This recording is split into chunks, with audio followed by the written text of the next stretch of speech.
Hi అండి, అందరికీ నమస్తే. Welcome to my channel. ఈరోజు మన రెసిపీ ఆరోగ్యానికి ఎంతో మేలు చేసే మునగాకు ఫ్రై. ఈ మునగాకు ఫ్రై కోసం నేను ఒక పెద్ద కట్ట మునగాకును తీసుకున్నాను.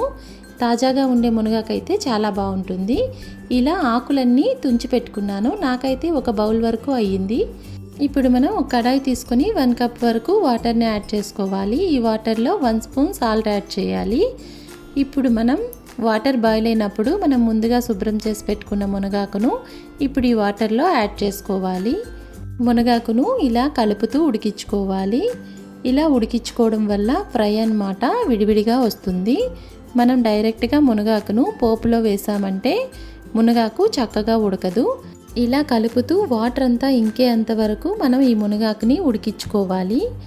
ఈ మునగాకులో అలా అని ఎక్కువ వాటర్ యాడ్ చేయకూడదు. ఒక టీ గ్లాస్ వాటర్ మాత్రమే యాడ్ చేసుకోవాలి. ఇప్పుడు మునగాకంతా చక్కగా ఉడికాక తీసి పక్కన పెట్టుకోవాలి.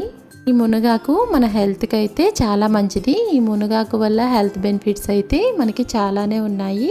ఇప్పుడు ఒక పాన్ తీసుకొని పాన్లో కొంచెం ఆయిల్ని యాడ్ చేసుకోవాలి. జీలకర్ర, ఆవాలు, మినపప్పు, శనగపప్పు, కొన్ని వెల్లుల్లి రెబ్బల్ని యాడ్ చేసుకోవాలి. ఎండుమిర్చి కూడా యాడ్ చేసుకోవాలి. ఇప్పుడు పోపు అంతా కలిసేలా చక్కగా కలుపుకోవాలి. పోపు అంతా మాడిపోకుండా ఇలా కలుపుతూ వేయించుకోవాలి. ఇప్పుడు కొన్ని కరివేపాకు రెబ్బల్ని యాడ్ చేసుకోవాలి.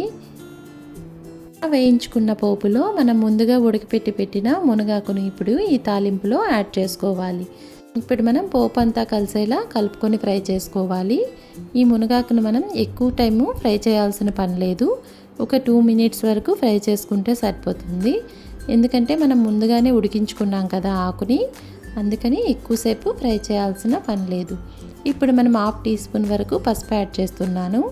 ఒక 1/2 టీ స్పూన్ చిల్లీ పౌడర్ని యాడ్ చేసుకోవాలి.